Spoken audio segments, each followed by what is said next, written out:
Despite its historical and geographical advantages at various times, Iran has never, in its modern history, chosen the path of aggression, expansion, colonialism, or domination. Exactly which of the American people's interests are truly being served by this war? Was there any objective threat from Iran to justify such behavior? It is not also the case that America has entered this aggression as a proxy for Israel, influenced and manipulated by that regime? Is it not true that Israel, by manufacturing an Iranian threat, seeks to divert global attention away from its crimes towards Palestinians? Is it not evident that Israel now aims to fight Iran to the last American soldier and the last American taxpayer dollar? They got me feeling patriotic for Iran now. God bless Iran.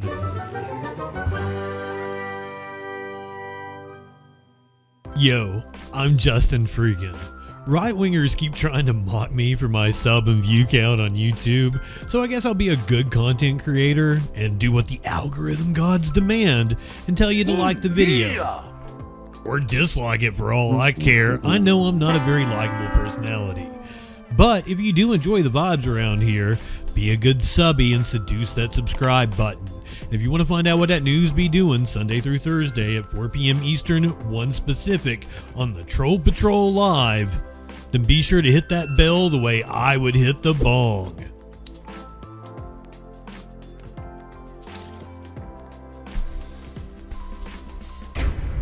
Iran. President Trump has announced a prime-time address tonight on the conflict. On Tuesday, he said the war could wrap up in 2 to 3 weeks, but it's not clear what he'll say this evening. Major stock markets were up Tuesday. He said that 2 or 3 weeks ago, motherfuckers.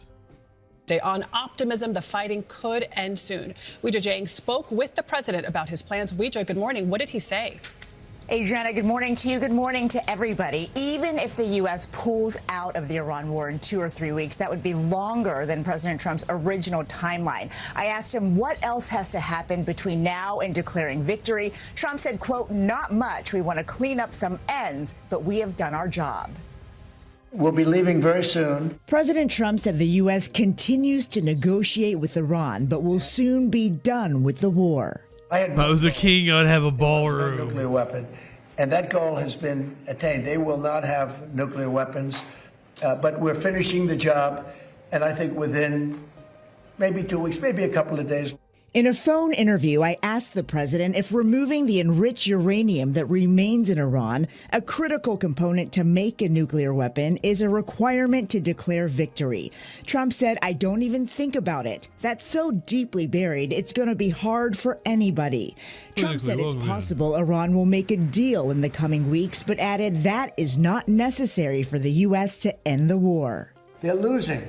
They admit they're losing. They're begging to make a deal. Earlier Tuesday, the president said reopening the Strait of Hormuz is up to other nations since they depend on Gulf oil far more than the U.S.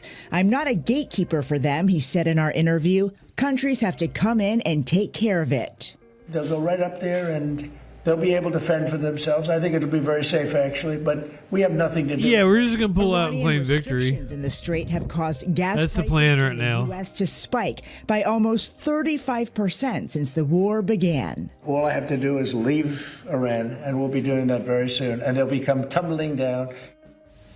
In a new warning, Iran's Revolutionary Guard Corps is threatening to attack the Middle East offices of American tech firms tonight if Iranian leadership continues to be targeted by airstrikes. 18 companies were singled out, including Microsoft, Apple, and Google. Adrian. Their top one was actually Palantir. I noticed CBS left that off. I don't disagree with their rationale, because the rationale is all of the companies, those 18 companies mentioned, all work with the Defense Department to provide technology to the U.S. government in order to drop bombs on Iran.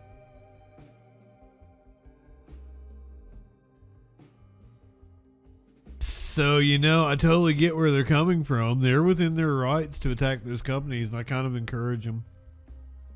Totally attack Palantir, please. I would encourage it. But okay, here's the...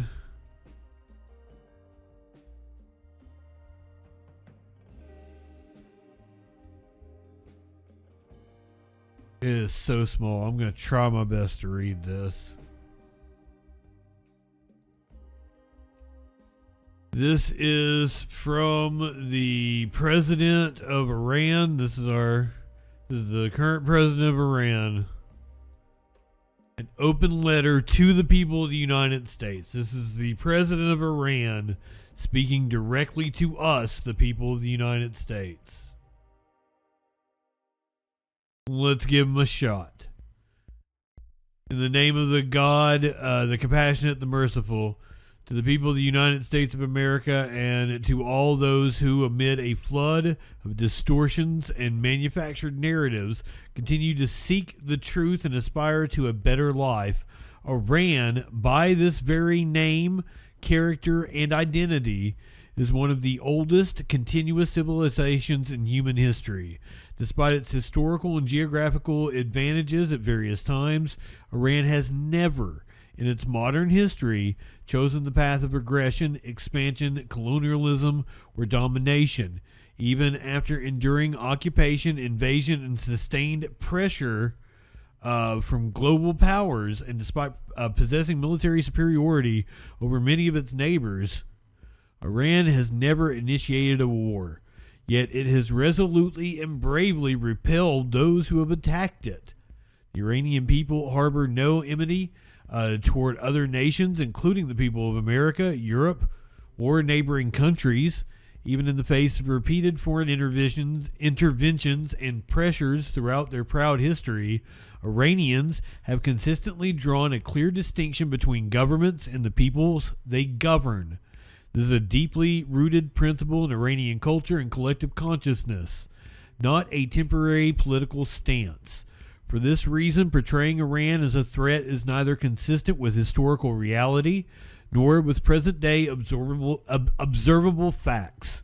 Such a perception is the product of political and economic whims of the powerful, the need to manufacture an enemy in order to justify pressure, maintain military dominance, sustain the arms industry, and control strategic markets. In such an environment, if a threat does not exist, it is invented. Within this same framework, the United States has concentrated the largest number of its forces, bases, and military capabilities around Iran, a country that, at least since the founding of the United States, has never initiated a war. Recent American aggressions that launched from these very bases have demonstrated how threatening such a military presence truly is. Naturally, no country confronted with such conditions would forego strengthening its defensive capabilities. What Iran has done and continues to do is a measured response grounded in legitimate self-defense, and by no means is an initiation of war or aggression. Early interactions between the Iranian and American people were not marred with hostility or coup d'etat and illegal American 1953 tension. The turning point, however, this is not exactly written well. The turning point, however, was the intervention aimed at preventing the nationalization of Iran's own resources. That coup disrupted Iran's democratic process, reinstated dictatorship, and sowed deep distrust among Iranians toward U.S. policies. This distrust deepened further with America's support for the Shah's regime, its backing of Saddam Hussein during the imposed war of the 1980s, the imposition of the longest and most comprehensive sanctions in modern history, and ultimately unprovoked military aggression twice in the midst of negotiations against Iran. Yet all of these pressures have failed to weaken Iran. On the contrary, the country has grown before the Islamic 30% stronger in many areas. Literacy rates have tripled from roughly today. Higher education has expanded dramatically. Significant 90% revolution to over advances have been achieved in modern technology. Healthcare services have improved, and infrastructure has developed at a pace and scale incomparable to the past. These are measurable, observable realities that stand independent of fabricated narratives. At the same time, the destructive, inhumane impact of sanctions, war, and aggression On the lives of the resilient Iranian people must not be underestimated. The continuation of military aggression and recent bombings profoundly affect people's lives, attitudes, and perspectives. This reflects a fundamental human truth.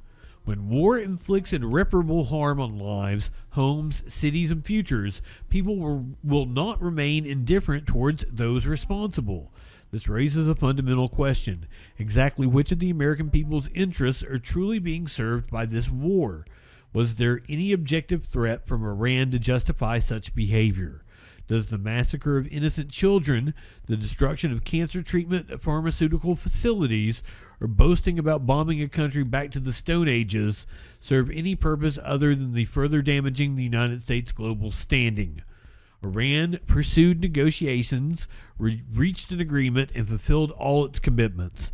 The decision to withdraw from that agreement, escalate towards confrontation, and launch 2 acts of aggression in the midst of negotiations were destructive choices made by the U.S. government, choices that serve the delusions of a foreign aggressor. Attacking Iran's vital infrastructure, including energy and industrial facilities, directly targets the Iranian people. Beyond constituting a war crime, such actions carry consequences that extend far beyond Iran's borders. They generate instability, increase human and economic costs, and perpetuate cycles of tension, planting seeds of resentment that will endure for years. This is not a demonstration of strength. It is a sign of strategic bewilderment and an inability to achieve a sustainable solution. It is not also the case that America has entered this aggression as a proxy for Israel, influenced and manipulated by that regime? Is it not true that Israel, by manufacturing an Iranian threat, seeks to divert global attention away from its crimes towards Palestinians? Is it not evident that Israel now aims to fight Iran to the last American soldier and the last American taxpayer dollar, shifting the burden of its delusions onto Iran, the region, the United States itself, in pursuit of illegitimate interests? Is America First truly among the priorities of the U.S. government today? I invite you to look beyond the machinery of misinformation, an integral part of this aggression, and instead speak with those who have visited Iran. Observe the many accomplished Iranian immigrants educated in Iran who now teach and conduct research at the world's most prestigious universities or contribute to the most advanced technology firms in the West. Do these realities align with the distortions you are being told about Iran and its people? Today, the world stands at crossroads. Continuing along the path of confrontation is more costly and futile than ever before. The choice between confrontation and engagement is both real and consequential. Its outcome will shape the future for generations to come. Throughout its millennia of proud history, Iran has outlasted many aggressors. All that remains of them are tarnished names in history, while Iran endures, resilient, dignified, and proud. God damn, they got me feeling patriotic for Iran now. God bless Iran. Like one it and click one back on one more click before we hit the set an alert for when that shit goes live. Social fucking support and hit subscribe.